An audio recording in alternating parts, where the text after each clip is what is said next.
కాపరి అనేవాడు తన మందను కాయువాడు, కాపాడువాడు, రక్షించువాడు. మంచి కాపరి తన మంద కొరకు తన ప్రాణమునైనా పెట్టును. ఒక మంచి కాపరి ఒక్క గొర్రె తప్పిపోయినా జాగ్రత్తగా వెదకి తిరిగి మందలో చేర్చును. మరి నేటి కాపరులు ఎలా ఉన్నారు? అందరూ కాదండి, కానీ చాలామంది. Not all but many.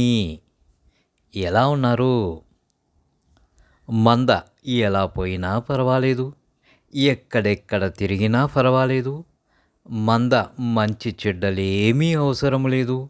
ఎలా ఉన్నా ఎక్కడెక్కడ తిరిగినా సాయంత్రానికి గూటికి వస్తే చాలు. అదేనండి, ఆదివారానికి గుడికి వస్తే చాలు.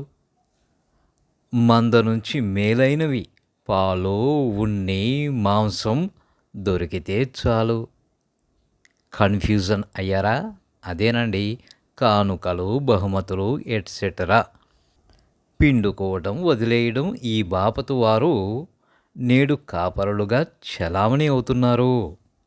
ప్రభువు చెప్పిన కాపరికి ఇప్పుడున్నటువంటి కాపరులకు అసలు పొత్తే లేదు.